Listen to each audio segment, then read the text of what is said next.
viral imagery blasting in your eyeballs. You didn't want the party to stop.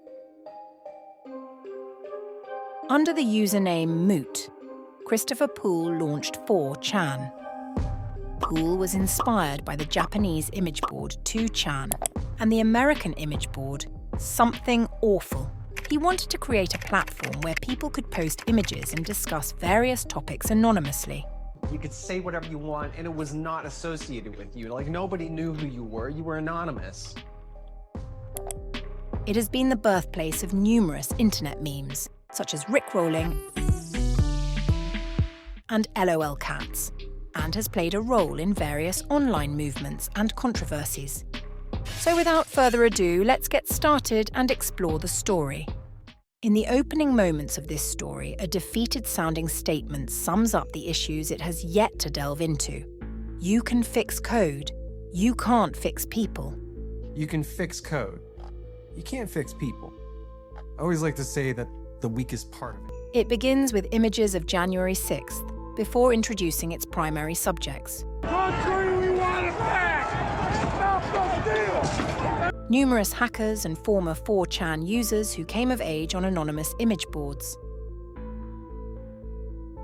These people witnessed, partook in, and in some ways even shaped the information age, for better or worse.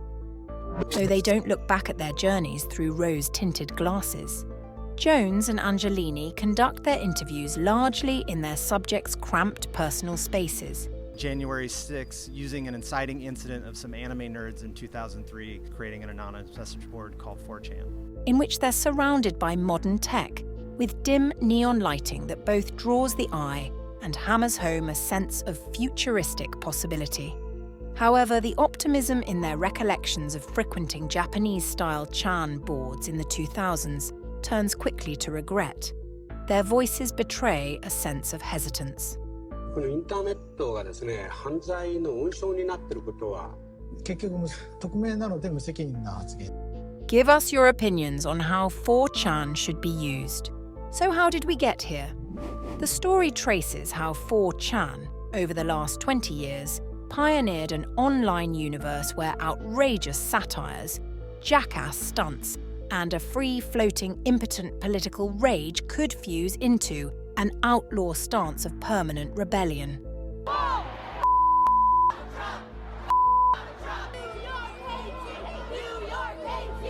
The site's model was 2chan, the Japanese site of the early 2000s that most Japanese citizens accessed on their cell phones, which didn't have much bandwidth. Japanese accessed the internet not off of PCs, but on cell phones, which had really limited bandwidth.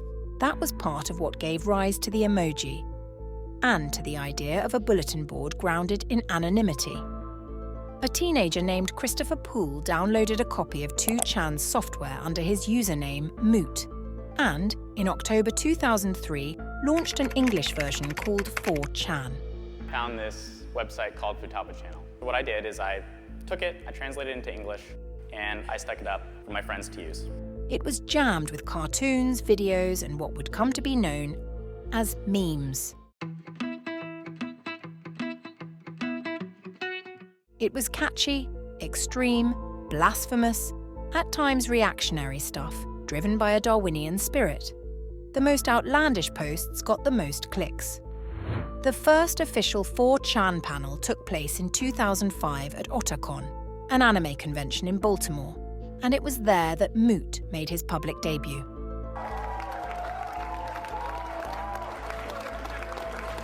He turned out to be a grinning kid named Christopher Poole, who looked like Matt Damon at 15. From the start, he had a Zuckerbergian aura. He wanted 4chan to be the Facebook of bro anarchy.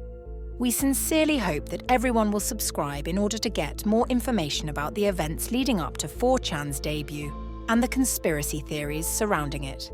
That's more or less what it was, until a handful of 4chan voices merged themselves into the insurgent collective known as Anonymous. Their goal was to speak truth to power, which they did by spreading the meme of the Guy Fawkes mask from V for Vendetta, encouraging 4chan followers to wear the masks at public protests. Web-based group called Anonymous has been picketing and protesting in front of the Church of Scientology in Boston and elsewhere. Anonymous attacked Scientology and did raids. Hello, leaders of Scientology. We are Anonymous. We have been watching you, your campaigns of misinformation, your suppression of dissent. Anonymous has therefore decided that your organization should be destroyed. Like trolling the neo-Nazi radio host, Hal Turner. Here too! Another You are not gonna kick me off my own server. The culmination of 4chan's social activism was its involvement in Occupy Wall Street. This was the 4chan that cared. The trouble is, it's tricky to be caring one day and making jokes about AIDS the next. Everything 4chan did was ultimately for show, and its representatives who appear in the movie, like the placid hippie Foxnet or the angry Katana, have some regrets but aren't exactly fountains of self-awareness. They seem to have no idea that one of the worst things they did was to help transform activism into a form of virtue signalling. 4chan became a darker place. This led to Gamergate, a targeted harassment campaign aimed at women gamers. It's developed by some dumb named Zoe Quinn who had to 5 guys in gaming media to get positive reviews. People at Gamergate stated there are no girls on the internet and laughed on this fact due to their violent and negative mentality towards women. Moot banned Gamergate discussion on 4chan, so users moved to 8chan to talk about it. Breitbart, the ultra-conservative website run by Donald Trump's former strategist Stephen Bannon, sympathized with and covered Gamergate. I will never let you down, I promise. I will never, ever let you down. Therefore, all of these angry, depressed former 4chan users were wooed by Trump and used their trolling power to get him elected.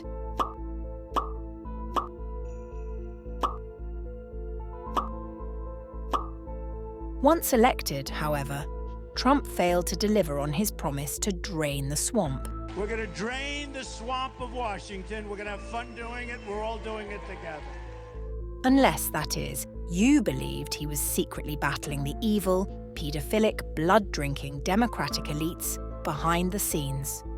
In 2017, an anonymous user on 4chan posted a cryptic message with 3+ signs and signed the post as Q.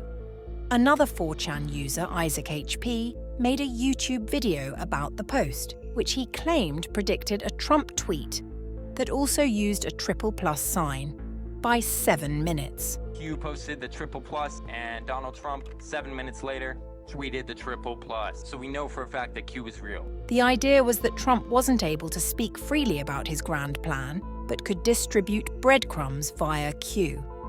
The QAnon conspiracy quickly spiraled out of control. Q is about getting to the truth. The information he's given us has been extraordinary. Any anonymous 4chan user could claim to be Q, and they did. They were happy to troll gullible people, as they'd been doing since 2003. But a certain subset of Trump's base bought in completely, and still to this day believe that Hillary Clinton drinks the blood of children in order to stay young. Trying to drink blood. Why did they do it? Because it's actually a drug. It's called adrenochrome. It gives them energy and make them a little younger. It's an absurd mass delusion that's led to countless real-life violence and highlights the unfathomable dangers of fucking with people for the lulz. The connection between 8chan, QAnon, and January 6th appears only in the last quarter of the movie and feels a touch rushed.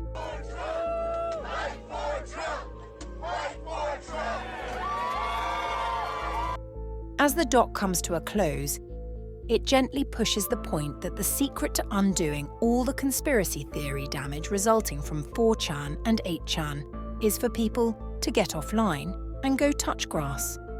These are the parting words of Moot, the kid who invented 4chan and now wants nothing to do with it.